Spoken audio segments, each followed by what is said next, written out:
thoughts on being able to come back and win a game where you're down 2 in the third? Yeah, that's huge. When you give up the first 2 goals, it's tough coming back from a 2-goal deficit. I thought one of the turning points was Ryan Leducer calling down, talking about the hit to the head on Sasha and, negating their 3rd goal. Huge. They go up by 3, that's a big lead, but having 2, then you peck away. And I thought our power play did a good job of getting us momentum in the beginning of the 3rd period, scoring a couple right away, which led to our 5-on-5 play of being better. So what happens? You're on the bench, and did he call that? Did you guys think about that hit, or did you know what? Anytime somebody comes to the bench and they're kind of holding their head a little bit, and you wonder what happened. You're getting caught up in the play, making line combinations and barking out on the bench. But there was something that went on. He kind of saw that, but. Carl came over to me and he just said, "Hey, Deuce and Marty think that's a 5-minute major. A guy elevated, and we challenge. And why not? It's a goal. It negates a goal, right? And at the end of the day, you use your timeout."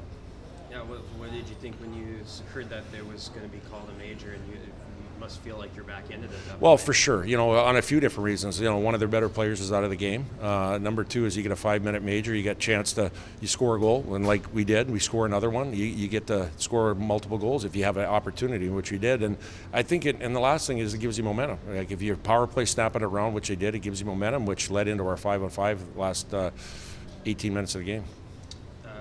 Earlier in the game, what wasn't working for you guys, maybe in the second period? Being too fancy.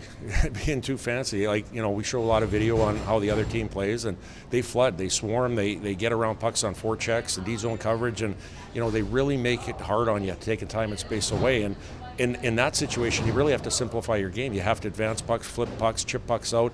It's not a pretty way of playing, but at the end of the day, it's effective. And we did get some scoring chances in the first period. I thought we missed some nets on opportunities, but at the end of the day, you got to simplify your game when teams play that hard. Your guys blocking shots. Caleb got the one in the head there. Yeah. How's he doing? Yeah, he's they're getting evaluated here right now. I think he has to get some stitches here, but at the end of the day, that's a very selfless play when you throw your body, especially your head, in front of a puck, and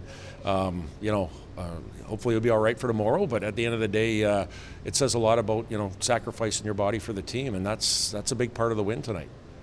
And Carter Wilkie on the winner. What did you see from that play? Yeah, well, again, another situation where we advanced the puck and we checked the right way, and we got the puck behind their D-man, and he came in on the offside and buried one, and it's a great way to get his first goal playing for North Dakota here, and it was a huge goal. But that was part of the momentum shift started with the power play. What did you learn about your team tonight? Sticking together. We talked about going in the locker room after the second period, and, it's very easy to get frustrated. It's very easy to maybe go your own direction, but you have to do your job and you have to play for the guy next to you. And this was a test for us early in the season in a hard environment to see what you're going to do for your teammate. And I thought our guys stuck together and they played hard for one another. What do you want to see tomorrow? Probably the simplification of our game early, as far as, getting to the things that we have to do. One of the things I told our guys, especially the new guys, is college hockey, when you win that first night, it's tougher to win the second night. Situation where there's a lot of planning and preparation by both teams, but, the team that loses has a lot of urgency, and we have to outmatch that urgency tomorrow.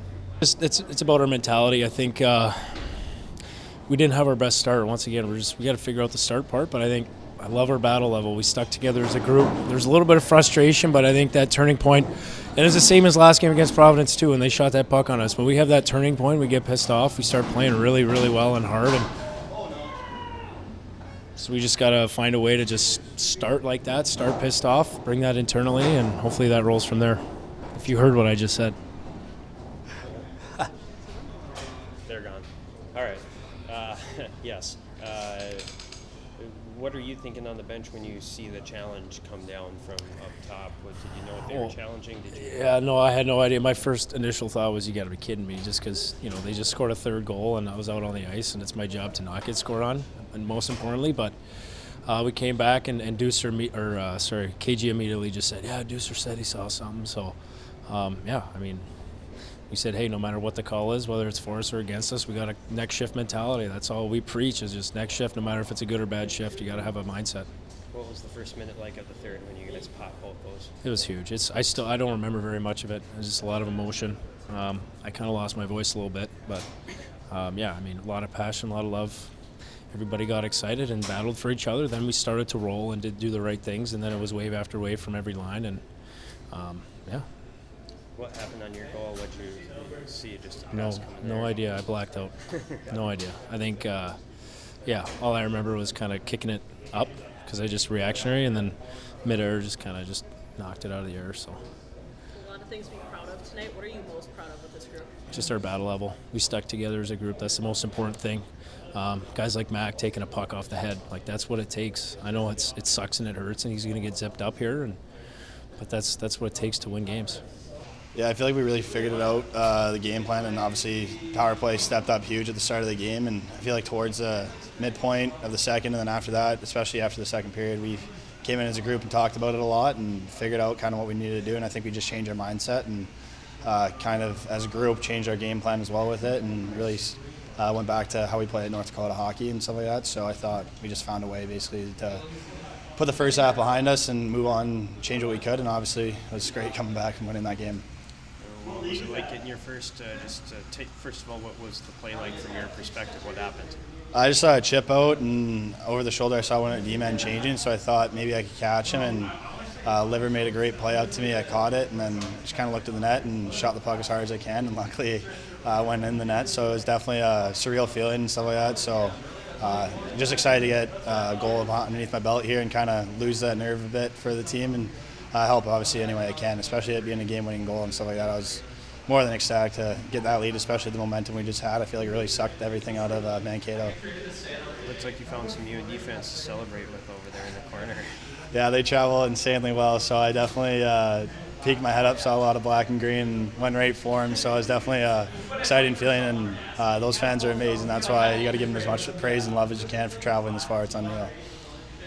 Seeing Caleb jump in front of a puck and block it with his head at the end, just what thoughts on watching that happen? Immediately you're ecstatic and you're excited for the guy. Not really excited, but like huge block for the team. That was massive, and then you get a little nervous. Obviously, you see him afterwards, and you kind of want a whistle to happen. But a guy who's willing to do that for the team is insane. Like that's why you get him in the transfer portal. A guy like that, he's a big D-man, and he's willing to put his body on the line, head today especially, for the team to block a shot, and that just adds to the guys here, and I think the community that we bring in, and it was just surreal to see and stuff like that. I hope he's all good and stuff like that, but I wish him nothing but the best, but that was really cool, and just speaks to his character immensely. Can you tell us what was said in the locker room after the second period, just in terms of like the resiliency of this group? Do you remember? Yeah, it was basically just get back to our game plan. Like we had it, and we were just costing ourselves. We felt like, and we were letting them dictate the play, and we just talked together, just move the puck up a lot faster, catch our team. We have guys who can all skate and work them in the offensive side of the game. So we just decided to stop kind of marinate and let them set up because they're a really good systematic team and they pressure really well. So kind of avoiding the pressure as best we could was our kind of game plan with it. And luckily we came out and our power play stepped up, and I think just everyone kind of cultivating. I think it was more just a wake-up call for all of us rather than just a systematic change or anything along that way.